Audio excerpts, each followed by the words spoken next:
wabarakatuh. Teman-teman, terima kasih udah mampir di channel aku. Kali ini aku akan berbagi catatan aku.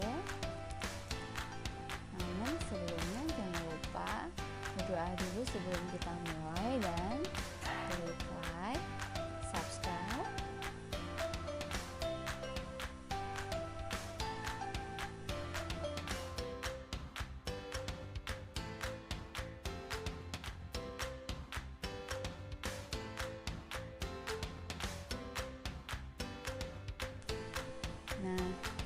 Nah, kali ini aku akan berbagi catatan aku tentang imunisasi. Nah, catatan aku ini aku ambil dari PMK nomor 12 tahun 2017, dan sebagian aku tambahin juga dari materi aku pada waktu aku kuliah. Untuk teman-teman, misalkan nanti ada yang perlu dikoreksi, jangan lupa tinggalkan pesan di kolom komentar, dan aku mohon dukungannya untuk kemajuan channel aku. Jangan lupa like, subscribe, dan tinggalkan komentar kalian di kolom komentar ya. Mari kita mulai ya teman-teman. Untuk memudahkan kita dalam pembahasan ini, aku membaginya menjadi 4. Yang pertama, definisi dan sejarah.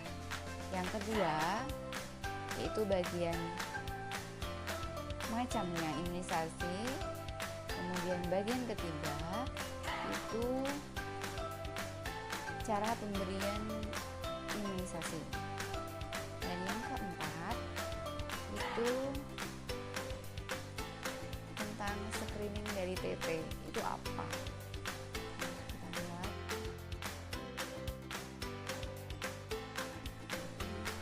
Definisi. Yaitu imunisasi adalah upaya peningkatan kekebalan seseorang secara aktif terhadap penyakit menggunakan vaksin. Nah, setelah kita tahu tentang imunisasi, selain imunisasi kita juga perlu tahu tentang vaksin. Vaksin itu sendiri adalah produk biologi yang berisi antigen yang mati atau dilemahkan.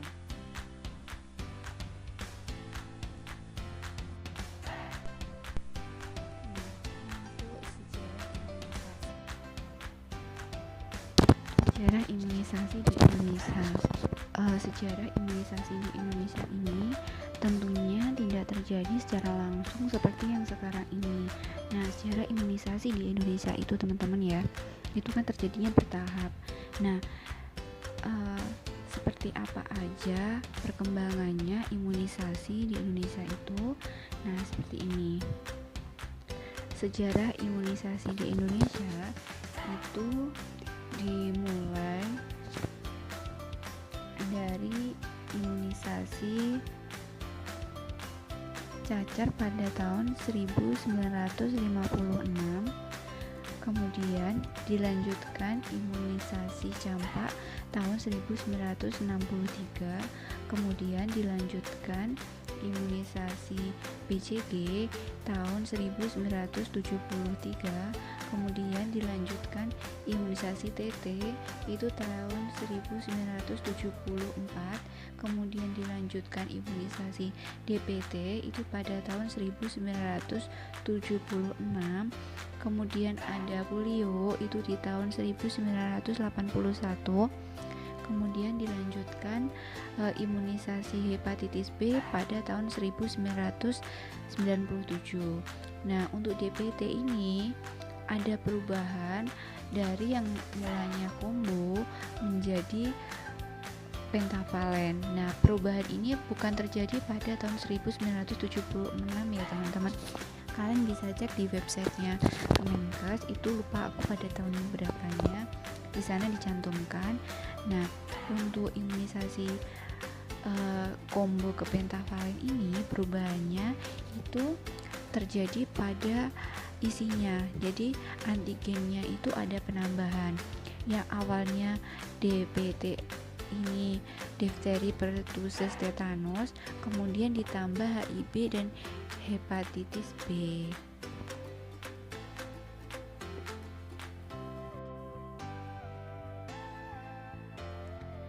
Untuk macam-macam imunisasi, nah sekarang kita mulai masuk ke macam-macam imunisasi ya teman-teman. Nah jadi macam-macam imunisasi itu kan ada banyak. Nah apa aja itu kita bagi menjadi, yang pertama kita bagi jadi dua dulu. Yang pertama yaitu program. Imunisasi program ini imunisasi yang wajib ya diberikan dari anak lahir, mulai lahir. Kemudian dilanjutkan dengan maksud saya yang kedua yaitu ada imunisasi pilihan. Nah imunisasi pilihan ini diberikan hanya sesuai kebutuhan saja, diperuntukkan untuk penyakit tertentu saja juga. Kemudian untuk imunisasi program ini dibagi lagi menjadi 3. Yang pertama itu ada imunisasi rutin. Imunisasi rutin ini diberikan secara terus-menerus. Dan ada lagi imunisasi tambahan. Imunisasi tambahan ini diberikan pada periode waktu tertentu. Kemudian ada imunisasi khusus. Untuk imunisasi khusus ini diberikan pada situasi tertentu. Beda tambahan dan khusus itu kalau tambahan waktunya yang tertentu, sedangkan untuk imunisasi khusus ini, program khusus ini hanya ketika situasinya yang tertentu. Jadi waktu yang tertentu sama situasi yang tertentu. Itu ya yang membedakan. Kemudian untuk imunisasi rutin ini kita bagi lagi menjadi 2. Yang pertama program rutin dasar itu dan program rutin lanjutan. Untuk dasar ini diperuntukkan untuk anak usia kurang dari 1 tahun, mulai dari bayi ya berarti teman-teman. Kemudian ada imunisasi lanjutan. Kalau imunisasi lanjutan itu diperuntukkan atau sasarannya itu adalah baduta, anak usia sekolah, dan wanita usia subur. Kemudian untuk imunisasi program tambahan ini fungsinya untuk melengkapi imunisasi dasar dan imunisasi lanjutan. Biasanya diberikan pada kelompok umur berisiko. Kemudian ada imunisasi khusus. Imunisasi khusus yang diberikan pada situasi tertentu tadi itu diperuntukkan untuk seseorang yang akan ke daerah endemis atau ketika terjadi KLB atau wabah. Kemudian teman-teman, bagan ini juga aku ambil dari PMK nomor 12 tahun 2017 ya. Nah, menurut aku bagan ini juga mudah teman-teman untuk dihafalkan. Hampir sama seperti bagan aku yang sebelumnya ini tadi. Nah, kalau ini kan yang dari PMK ya. Ini sama kayak ini bayi. Gini maaf. Jadi gini,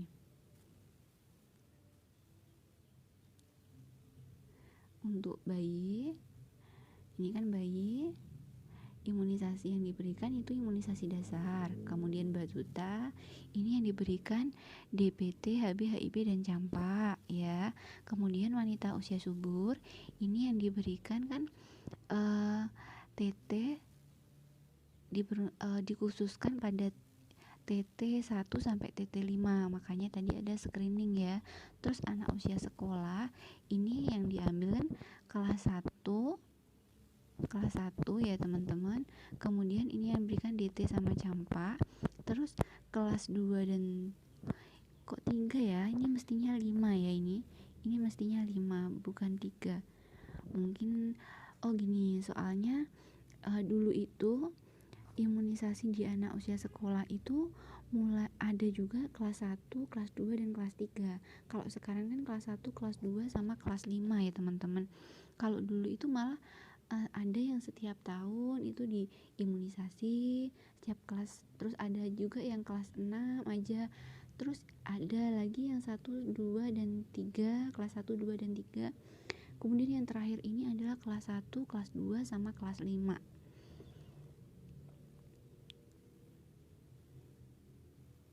Jadi ini salah ya, kalau sekarang ini mestinya kelas 5.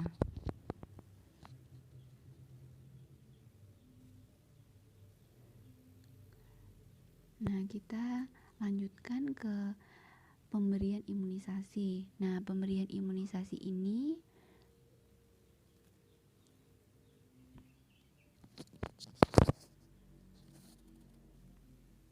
yang pertama ada imunisasi polio. Imunisasi polio ini sediaannya cair, diberikan 2 tetes per oral. Kemudian pemberiannya seperti ini ya teman-teman, nanti kayak ada pipetnya seperti itu.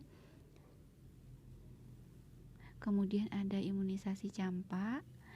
Ini sediaannya serbuk kering ditambah pelarut aquabides 5 cc. Jadi serbuk kering dan pelarut ini sudah ada dalam satu kemasan.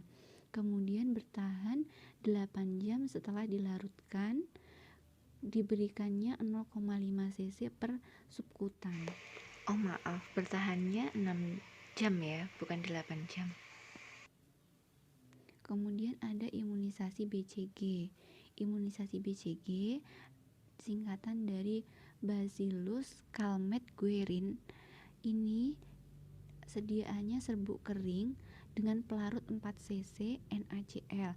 Kalau tadi pelarutnya 5 cc aquabides, kalau ini pelarutnya 4 cc NaCl 0,9%. Biasanya BCG ini disediakan di botol warna hitam karena ini ya gampang rusak kalau terkena sinar matahari. Terus bertahannya cuma 3 jam setelah dilarutkan.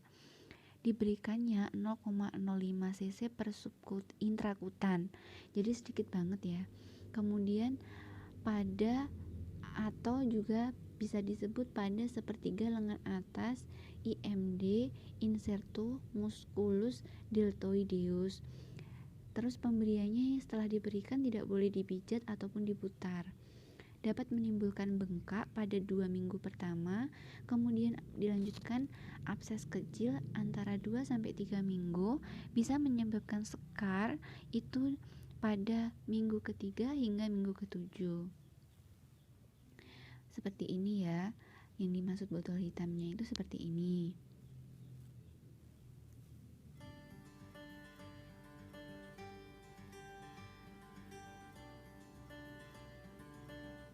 Kemudian selanjutnya itu ada hepatitis B. Hepatitis B ini sediaannya cair injeksi, mudah rusak, jadi harus disimpan pada suhu 2-8 derajat Celcius. Diberikannya 0,5 cc per intramuskular. Bentuknya seperti ini ya teman. Jadi kalau yang ini yang biasa diberikan pada bayi setelah lahir sudah diberikan ini ya. Ini program wajib. Sedangkan yang ini tuh biasanya diberikan kepada bayi double ya. Setelah mendapatkan yang imunisasi hepatitis ini, dilanjutkan imunisasi yang ini. Ini pada bayi dengan ibu dengan tes hepatitisnya itu reaktif, biasanya ditambah dengan ini. Kemudian ada DPT, difteri, pertusis, tetanus, hemophilus tipe B, meningitis dan pneumonia. Kemudian hepatitis B. Yang tadi yang saya sebutkan ya teman-teman, dari combo berubah menjadi pentavalen seperti itu ya. Kemudian diberikannya 0,5 cc per intramuskuler. Dapat menyebabkan peradangan hingga kejang, karena biasanya efek sampingnya untuk DPT ini anaknya biasanya bisa menjadi demam setelah pemberian imunisasi DPT ini. Kemudian seperti ini ya, Pentabio ini mereknya ya teman-teman. Nah, gambar bayi ini aku ibaratkan jadi gini teman-teman, biar kita itu mudah, kan macam-macamnya banyak, terus perintilannya juga banyak banget. Aku itu kalau menghafalkannya itu dari jembatannya itu seperti ini teman-teman. Jadi jembatan ini juga aku dapatkan dari teman aku, dari grup-grup belajar SKB juga. Itu mereka itu ada yang ngasih tahu caranya itu biar mudah hafal tuh kayak gini. Ini gambarnya bayi ya teman-teman, kalian bisa ganti gambarnya apa sembarang, pokoknya kalau aku sih suka gini. Jadi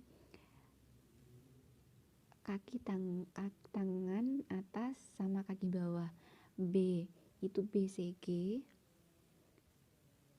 Jadi ini ya teman-teman, lengan kanan atasnya bayi itu BCG, kemudian HB, kemudian lengan kirinya itu ada C campak, kemudian ada D difteri. Nah, untuk ini kan kanan ya, nah ini ada kiri. Nah, kita ambil B, H, C, D. Jadi gitu ya ngapalannya, kanan kiri, BH CD ya, BH CD. Nah, BH CD ini kan BCG, hepatitis, campak, dan DPT.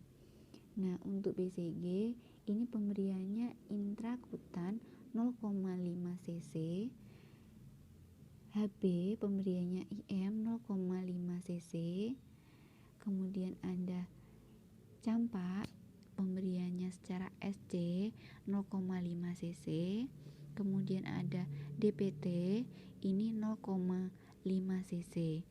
Nah, teman-teman, sebenarnya dosisnya itu sama 0,5, hampir semuanya itu sama. Yang beda itu kan yang ini 0,05 cc, 0,5 cc ini ya teman-teman, 0,5 cc. Nah, yang lain kan sama 0,05, ini juga 0,5, kemudian ada lagi ini DPT, ini juga 0,05 ya kan.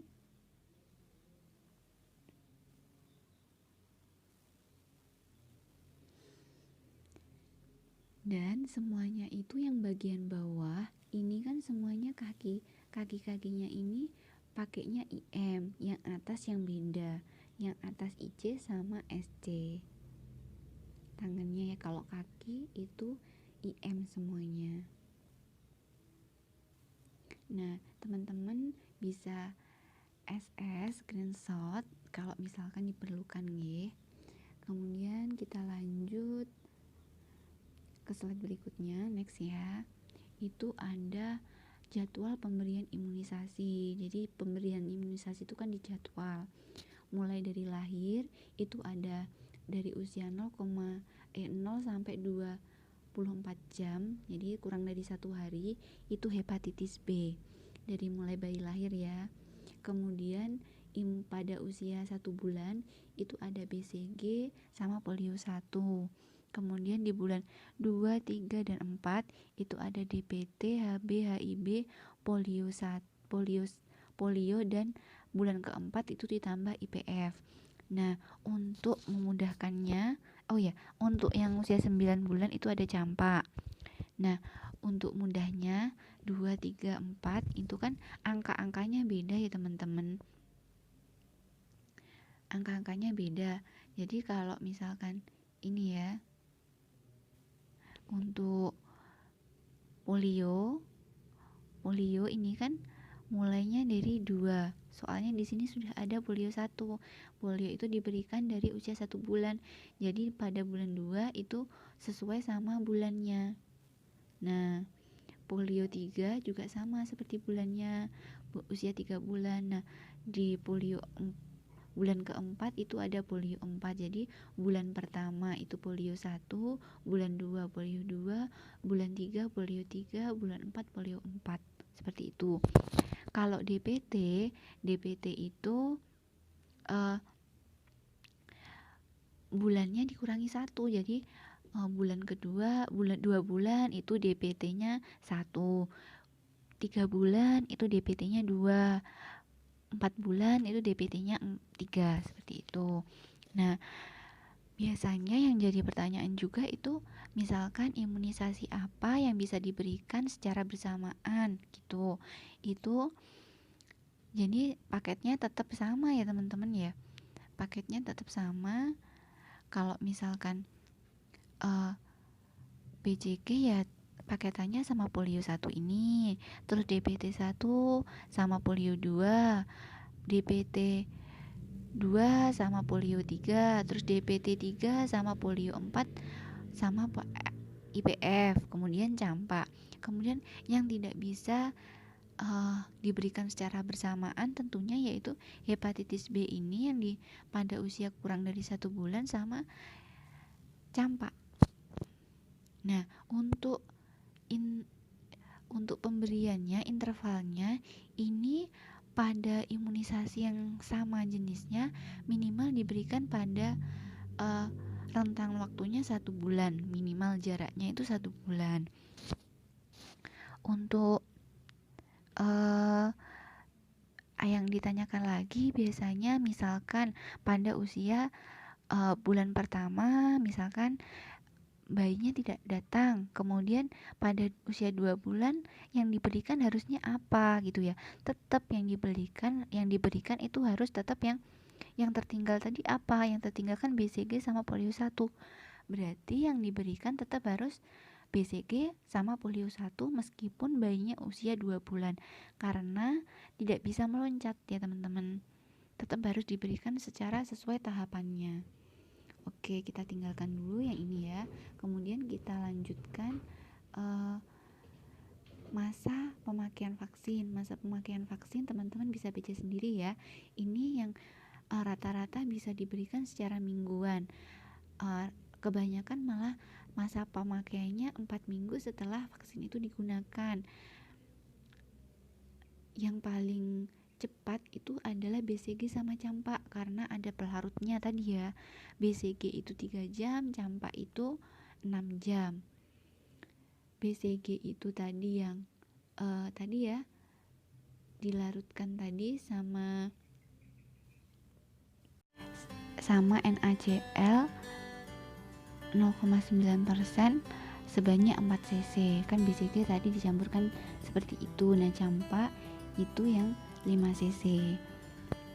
Terus beda lagi sama polio itu cuma 2 minggu juga, tapi yang lain sama ya. Kemudian juga penyimpanan vaksin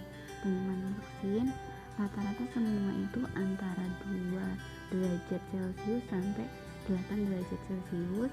Kemudian yang beda itu juga polio itu di minus 15 derajat Celcius sampai dengan minus 25 derajat Celcius. Dingin ya, lebih dingin lagi. Kemudian dilanjutkan sama imunisasi lanjutan. Imunisasi lanjutan yang sasarannya 3 tadi ya. Yang pertama itu ada anak usia bawah 2 tahun atau baduta. Ini rentang waktunya yang disebut baduta itu adalah usia 18 sampai 24 bulan. Jadwal pemberiannya itu ada DPT, HB dan HIB di usia 12 bulan dari DPT, HB, HIB yang ketiga. Berarti usia 4 bulan. Kemudian ada campak itu 6 bulan minimal ya, ini 6 bulan dari campak dosis yang pertama. Campak tadi usia 9 bulan. Kemudian ada DPT HB HIB. Ini jika diberikannya imunisasi dasar dan imunisasi lanjutannya diberikan secara lengkap, berarti dia status TT-nya sudah sampai TT yang ketiga. Kemudian ada anak usia sekolah. Anak usia sekolah ini kita lihat dari tabel ini ya. Yang tadi salah ya. Yang tadi kan 1, 2, dan 3, kelas 1, 2, 3. Yang benar itu kelas 1, 2, sama 5. Ini pemberiannya ada kelas 1 campak sama DT. Ini diberikan waktu pelaksanaannya Agustus dan November. Kemudian kelas 2 itu ada TD diberikan pada bulan November. Kemudian ada kelas 5 SD, ini diberikan imunisasinya juga TD pada bulan November. Jadi untuk memudahkannya lagi, kelas 1 itu ada campak dan DT. Kata-katanya hampir mirip ya teman-teman, hati-hati. Yang bikin salah itu biasanya ini DT sama TD. Cukup diingat aja kelas 1 itu DT ya teman-teman, yang lain berarti TD. Kelas 1 campak sama DT. Itu D yang awalnya D, huruf D dulu baru T. Kemudian jika DPT HBHIB nya ini dari imunisasi dasar, imunisasi lanjutan plus pas baduta tadi juga dikasih lengkap, berarti status TC nya sudah sampai TT yang kelima. Penghafalan ini juga diperlukan ketika nanti kita melakukan screening TT. Jadi ketika kita screening TT, kita juga harus hafal ini dulu, baru nanti screening TT kita lancar. Kemudian ada wanita usia subur. Untuk wanita usia subur ini batasan usianya ini adalah 15 sampai 49 tahun, teman-teman. Kemudian, sebelum dilakukan imunisasi pada wanita usia subur, kita harus menentukan dulu status imunisasi T screeningnya terlebih dahulu. Terutama, screening TT ini diberikan saat pelayanan antenatal atau calon pengantin. Biasanya calon pengantin itu kan mencari SKS dulu ke puskesmas ya teman-teman. Biasanya sama KUA disarankan untuk itu. Nah, di sana juga di puskesmas itu juga dilakukan tes screening TT. Apabila tes status TT-nya sudah sampai T5, ini dibuktikan dengan buku kesehatan ibu dan anak atau KIA, kohort dan atau rekam medis, baru imunisasi ini tidak perlu diberikan. Jadi dibuktikannya lewat buku KIA, kohort dan rekam medis.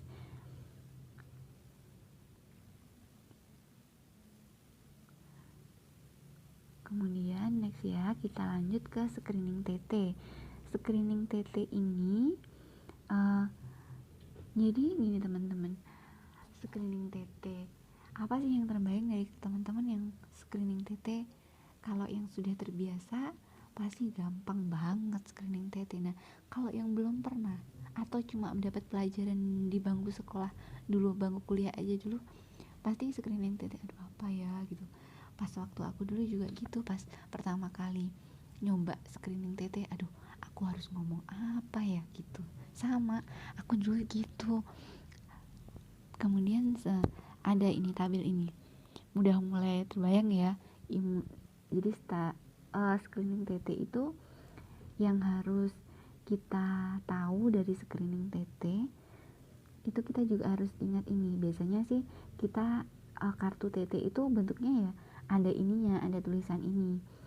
Jadi kita itu gampang kok, bisa kok screening TT itu bukan kalau ngadepinnya langsung kita juga nggak kayak di ujian ya. Jadi ada alat bantunya juga.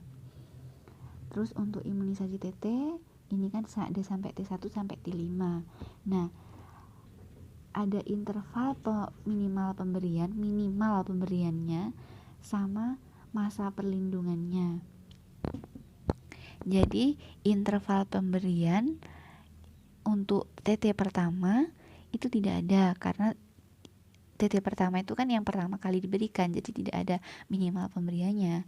Kemudian masa perlindungannya juga belum ada, karena pasien itu harus kembali diwajibkan, sebenarnya disarankan ya, dianjurkan harus kembali itu untuk TT yang kedua itu 4 minggu setelah T1.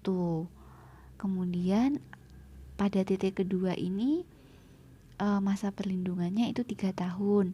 Kemudian untuk TT yang ketiga setelah TT2 itu dianjurkan kembali untuk TT3 itu pada 6 bulan setelah TT yang kedua. TT3 itu 6 bulan setelah TT yang kedua dan memiliki masa perlindungan 5 tahun. Kemudian setelah TT ketiga itu dianjurkan kembali lagi untuk melakukan TT yang keempat. Setelah 1 tahun TT ketiga dianjurkan kembali lagi untuk melakukan TT yang keempat untuk mendapatkan perlindungan selama 10 tahun. Kemudian setelah TT yang keempat dianjurkan setahun kemudian kembali untuk TT yang kelima untuk memberikan perlindungan lebih dari 25 tahun. TT yang kelima ini bisa disebut juga dengan TT booster. Oke, lanjut. Mulai tambah lagi ya gambarannya. Nah, ingat, setiap kita memberikan imunisasi TT selalu anjurkan untuk kembali sesuai jadwal nasional, atau kalau enggak nanti harus kembali lagi. Kalau pasiennya lupa juga kembali lagi ke TT1. Kasihan ya kalau disuntik lagi gitu. Kemudian dari screening TT ini, jadi aku punya bagannya itu kayak gini, screening TT yang harus kita lakukan dari screening TT itu. Yang pertama kali tanyakan itu adalah kartu TT. Tanyakan kartu TT-nya. Setelah orang yang sudah pernah mendapatkan imunisasi TT, otomatis pasti diberikan kartu TT. Kalau sudah pernah TT terus mengatakan tidak punya kartu TT, itu kemungkinan kartu TT-nya hilang. Tidak mungkin kalau tidak diberikan ya, karena di sana itu ada paraf yang memberikan dan tanggal pemberiannya. Kemudian kalau kita sudah tanyakan, itu jawabannya ada tidak memiliki dan memiliki. Nah, untuk yang memiliki itu kemungkinannya itu ada 2. Status TT-nya itu tidak sama dengan T5 atau kurang dari TT5, atau status TT-nya itu sama dengan TT5, sudah sampai TT5. Nah, untuk yang tidak memiliki itu yang perlu ditanyakan adalah apakah pernah mendapatkan TT di masa lalu. Nah, kalau misalkan menjawabnya tidak, ya sudah, kita melakukannya mulai dari TT yang pertama dulu. Kemudian setelah mendapatkan TT pertama, anjurkan kembali sesuai jadwal nasional. Kemudian jika menjawabnya lupa, ini kita bisa mulai dari TT yang pertama atau langsung pada TT yang kedua, tergantung nanti kita buktikan dengan kohort, buku KIA, dan rekam medisnya. Mereka sudah pernah mendapatkan apa belum? Kalau dari ketiganya itu tidak dapat dibuktikan sudah pernah mendapatkan TT, maka mulai dari yang TT pertama. Kalau dari ketiga tadi Anda catatan pernah mendapatkan, mungkin kita bisa mulai dari yang TT yang kedua, tergantung situasinya ya teman-teman. Kemudian kita anjurkan kembali sesuai jadwal nasional. Kemudian kalau misalkan iya pernah mendapatkan, nah ini kemungkinan untuk orang yang kartunya hilang. Kemudian kita tanyakan berapa kali sudah pernah mendapatkan. Kemudian kalau misalkan status TT-nya itu tidak sama dengan TT5, berarti menjalankan imunisasi sesuai jadwalnya harusnya apa. Kemudian kalau misalkan sudah sampai T5 berarti imunisasi TT tidak perlu diberikan. Kemudian kalau misalkan masih ada pas ketika itu status TT-nya tidak sama dengan T5, anjurkan kembali sesuai jadwal nasional. Seperti itu. Terima kasih ya teman-teman sudah menyaksikan, sudah mau mendengarkan video aku sampai selesai. Aku mohon jangan lupa subscribe ya teman-teman, dan misalkan ada kata-kata aku yang salah atau perlu untuk dikoreksi, aku terbuka untuk dikoreksi ya teman-teman. Jadi silahkan menulis di kolom komentar jadi apa yang salah dari aku, dan teman-teman yang misalkan tidak ada yang perlu dikomentari juga jangan lupa cek kolom, misalkan ternyata memang ada yang salah, teman yang lain bisa membenarkan. Terima kasih. Waalaikumsalam warahmatullahi wabarakatuh.